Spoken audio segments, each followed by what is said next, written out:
क्या मैडम इतना टाइम लगता है दरवाज़ा खोलने में? इतनी देर से मैं बेल बजा रहा था। ये लीजिए आपका ऑर्डर। ठीक है। एक मिनट, ये आवाज़ तो कहीं सुनी सी लगती है। ये आपका चेहरा देख सकता हूँ मैं? चेहरा क्यों देखना है आपको मेरा?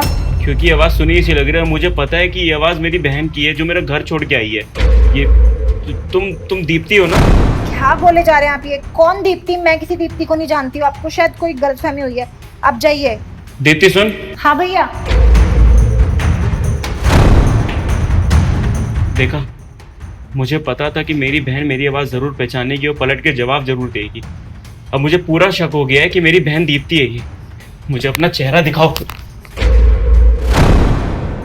तू इस घर में रह रही है? तेरे चेहरे पर चोट के निशान कैसे हैं? मतलब इतने सालों से हम तुझे ढूंढ रहे थे, पता नहीं तू कहाँ थी। तू इस घर में रह रही है इतनी दूर। तेरी क्या हालत हो रखी है ये सब? भैया, जब से मैं शादी करके आई हूँ ना, मेरे पति ने मेरी ये हालत कर रखी है। मुझे रोज मारता पीटता है। मुझे तो पता भी नहीं था कि वैसा हैवान निकलेगा। भैया, मुझे कुछ समझ नहीं आ रहा। मैंने इतनी बड़ी गलती कर दी है। गलती तो तूने की थी। तुझे लाख बार समझाया था मैंने, तेरे दोस्तों ने और मम्मी पापा ने। पता वो किस जिंदगी से गुजर रहे हैं। रात में खाना नहीं खाते, दिन में खाना नहीं खाते और रात में जग के उठ जाते हैं। बस तेरा नाम लेते रहते हैं कि कब दीप्ति आएगी। वो बस इसी इंतजार में रह रहे हैं कि उनकी बेटी जरूर आएगी। कितना समझाया तुझे? बस तुझे क्या पड़ी थी कि मुझे उस लड़के से शादी करनी है, वो मुझे खुश रखेगा, और तू घर से भाग गई। मैंने तुझे कितनी बार समझाया था वो लड़का ठीक नहीं है, उसका करेक्टर बहुत बेकार है, वो मारेगा पीटेगा। और देख, जो मैंने कहा इतने सालों बाद वही हो रहा है। तेरे चेहरे पे चोट के निशाना साफ बता रहे हैं कि तुझे कितना मारता पीटता है, कितना टॉर्चर करता है। ये मुझसे बहुत बड़ी गलती हो गई है। मैंने अपनी मर्जी से शादी करी और जिसका नतीजा मैं आज भुगत रही हूँ। मम्मी पापा की बात नहीं सुनी, आपका कहा नहीं सुना, बस घर से भाग कर आ गई और शादी कर ली बिना सोचे समझे, उस इंसान को बिना जाने कि वो कैसे है, इसकी फैमिली में कौन कौन है। भैया, हमें ना हमेशा अपने माँ बाप की बात सुननी चाहिए। हम उनसे लड़ झगड़ कर ना किसी और पे भरोसा करके शादी कर लेते हैं और नतीजा ये निकलता है, हमें भुगतना पड़ता है। मुझे अपनी गलती रियलाइज हो गई है भैया। आप लोग सही थे, मैं गलत। शादी के इतने साल हो गए, अब जाके तुझे पता चल रहा है कि तेरे मम्मी पापा यानी कि हमारे मम्मी पापा वो सही बोलते थे। तुझे पता है, माँ बाप अपने बच्चों का गलत कभी सोच ही नहीं सकते। वो हमेशा यही सोचते हैं कि उनके बच्चे हमेशा खुश रहे, जिस भी घर में रहे खुश रहे।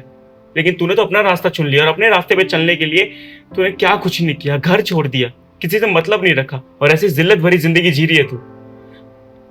अब मुझे पता चल रहा है कि वो लड़का कितना बड़ा बेकार इंसान है। मैं तुझे इतना समझाता था, एक बार तो मेरी बात सुन लेती। अरे तेरा बड़ा भाई हूं मैं। हाँ भैया, हम बिल्कुल ठीक बोल रहे हो। मैंने कभी आपकी नहीं सुनी, ना मम्मी पापा की सुनी। हमेशा अपनी खुशी के लिए सोचा, अपनी खुशी आगे रखी। एक बार ये नहीं सोचा कि मेरे मम्मी पापा इस चीज़ से खुश हैं या मेरा भाई खुश है। वो आदमी है कहाँ? या वो शायद काम पर गए हैं। तुझे इस हालत में रख के वो बाहर घूमने गया है, काम पे किया। कोई काम नहीं करता होगा, वो नशाबाजी करने गया होगा बस। और तेरे चेहरे पे चोट के निशान बता रहे हैं कि कितनी बेरहमी से तुझे रखता है इस घर में, नौकरानी की तरह रखता है। मुझे एक बात बता, तू तो ऐसी नहीं थी ना? शादी से पहले तुझे कोई दोस्त भी तुझे टच भी कर देता था ना, तो हमेशा कंप्लेंट लेके आ जाती थी। और वो बंदा तुझे मार रहा है, पीट रहा है, तूने आज तक कोई कंप्लेंट नहीं करी? पुलिस में जाके एक बार बोलती ना। भैया, आपको ऐसा लगता है कि मैंने कंप्लेन करने की कोशिश नहीं करी होगी? अरे मैंने 100 बार उससे कंप्लेन करने की कोशिश करी। हर बार वो मुझे पकड़ लेता था, मेरा फ़ोन छीन लेता था, मुझे मारता पीटता था। इस वजह से मैंने कंप्लेन करना भी छोड़ दिया। कब तक इस डर में रहेगी? ऐसी जिंदगी जीनी है तुझे? इतने सालों बाद तुझे इस हालत में देख रहा हूँ ना, तो मुझे तरस आ रहा है। एक टाइम के लिए बहुत गुस्सा था कि मेरी बहन मुझे धोखा दे के, इस घर को धोखा दे के चली गई है किसी और के साथ। लेकिन आज तुझे देख के लग रहा है कि तू कैसी जिंदगी जी रही है यार। बहन बहन देख, आज भी तुझे मैं अपनी बहन मानता हूँ और मैं नहीं चाहता कि तू ऐसी जिंदगी जिए। तू तू एक काम कर, तू अपना बैग लेके चल मेरे साथ घर। मैं मम्मी पापा से बात कर लूंगा, चल। नहीं नहीं भैया, मैं आपके साथ घर नहीं जाऊंगी। वैसे ही मैं आप लोगों की इतनी बदनामी करवा चुकी हूँ। अब दोबारा वहाँ जाकर मम्मी पापा को बोझ नहीं बनना चाहती। मैं नहीं जाऊंगी भैया। कोई बात नहीं, मुझे पता है कि मम्मी पापा गुस्सा होंगे थोड़ा बहुत, लेकिन वो तो सब प्यार भी उतना ही करते हैं। बच्चों पे गुस्सा तभी करा जाता है क्योंकि वो उनसे प्यार उतना करते हैं। बात रही, मैं मम्मी पापा से बात कर लूंगा, सबसे बात कर लूंगा, तेरे लिए लड़ जाऊंगा यार। तू घर चल, मैं इस हालत में तुझे देख ही नहीं सकता। नहीं भैया, मैं किस मुंह से उनके पास जाऊंगी? अरे मुझे तो शर्म आ रही है कि मैं उनसे नजरें भी मिला पाऊंगी। क्या बोलूंगी उन्हें? कितना मुझे बोलेंगे, कितना सुनाएंगे कि मेरी कितनी बड़ी गलती थी। और अब मैं मुंह उठा के उनके पास चली जाऊं? नहीं, मैं कहीं नहीं जाऊंगी।